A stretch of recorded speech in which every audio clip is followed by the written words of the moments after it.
با درود بر شما ملت نمک نشناس، امیدوارم که حالتون خوب باشه. سحر هستم، یکی از پرستوهای بسیار فعال سربازان حفظ نظام که مدال همخوابگی با 50 تا از برادران رو دریافت کردم. چطوره با؟ خب مدال گرفتم دیگه. 50 تا خب رقمی نیست که حالا شما دیگه اینقدر لب و لوچتون آویزون شده. ببینید از میان این 50 تا که البته بر بازجویی که توسط برادران دیگه انجام شد، اسمشون هم همه رو آوردم، عکساشون هم گرفتم، صداشون هم ضبط کردم، فیلمای خاک تو سریشون هم دارم.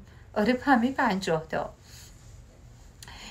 ماجرا این بود که تازه با اینها باید روابط مکرر جنسی هم باید می داشتم. کاری که دفعه هم نبود، باید یه چند دفعه انجام می شد، 1 بار و 2 بار و 3 بار بود. آره خب شما 50 ضرب در مکرر کنید، فکرتون رو تجسم کنید چه بلبشویی بوده.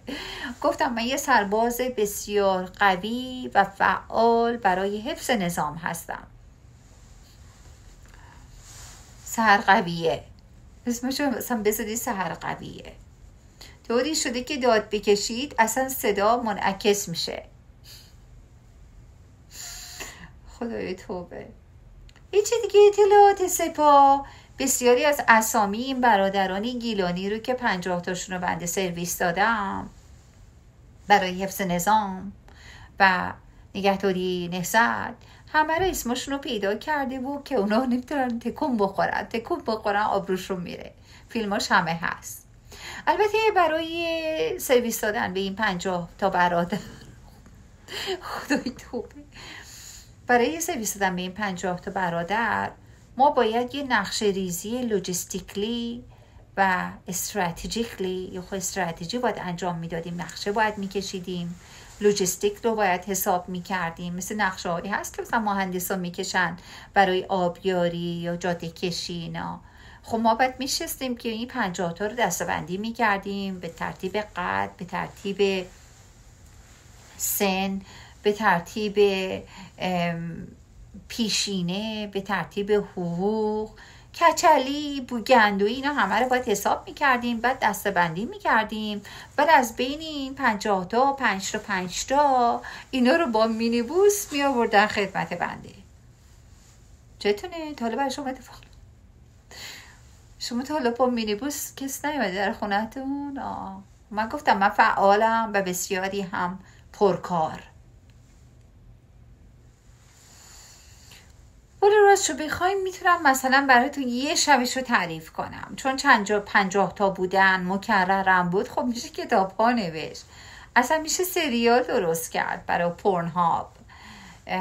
اما خب چون که به نهضت و به جهاد و اینجور چیزا ربط داره، من میتونم مثلا یه شبشو براتون توضیح بدم. مثلا شب بود، حدود غروب اینا، یه مینیبوس میومد 5 تاشون رو میآورد. آره 5 تا از این برادران رو میآورد که علی و مصطفی و سیمایی و چه میدونم عمو اغلی و اینا، مال استان گیلان. آره میآوردیشون با مینیبوس پیادهشون میکرد و خب مزه‌ای بود، چایی بود، تریاکی بود دیگه، بالاخره هر چیز که آدم سر حال بیاره. منم که به عنوان یک پرستو فقط انجام وظیفه داشتم میکردم. فیلم و اینا دوربینا هم که همه از برادران کافر کشور کافرین خریده بودیم، آماده نصب شده توسط برادران دیگر. یه چیز دیگه شب میشد و چراغا خاموش میشد و موقع خرد و خری بود. یه اصلا افتضاحی بود، اصلا چشش نمیدید. مثلا یکیشون با تونکه این وسط واسطه بود مردی، که یکیشون نمیدونم دنبال چی میگه، 2 تاشون که اصلا این وسط یکیشون جیغ کشید. منو میگی گفتم لابد با باجناقش اشتباه گرفته. خدا رو شکر ما رو ول میکنه. یکیشون هم که خب جوان بود که بالاخره به هر جوری بود بالاخره باید انجام وظیفه میشد. او کچله هم انجام وظیفه شد و پیروردم که بالاخره اول قرص قلبش رو بهش دادیم، بعد انجام وظیفه شد. او 2 تا هم که گفتم خودشون اصلا انجام وظیفه دادن، با جناقوار انجام وظیفه دادن. و مثلا یه شبش رو براتون توضیح دادم، شب عملیات به این گونه گذشت. چطوره وا؟ خب برای حفظ نظام و جهاد باید عملیات رو انجام داد. پرستووارانه ما داریم در خدمت هستیم، داریم این کار رو انجام میدیم و 50 تا هم گفتم برای من رقمی نیست، من 100 تا بیارید. 50 تا چیزی نیست، اونم مکرر. بالاخره 6 ماه طول میکشه تا آدم از همه این وامونده ها عکس بگیره، فیلم بگیره. آره که انجام میشه، انجام وظیفه شد. و همچون که در بازجویی ها از من سوال کردن، من با کمال افتخار به این انجام وظیفه ها اقرار کردم، صحبت کردم و الانم در خدمت شما هستم بگم که جانم فدای whatever. بیارید 100 تا بیارید 100 تا بیارید و من برای شما، برای نهضت آماده.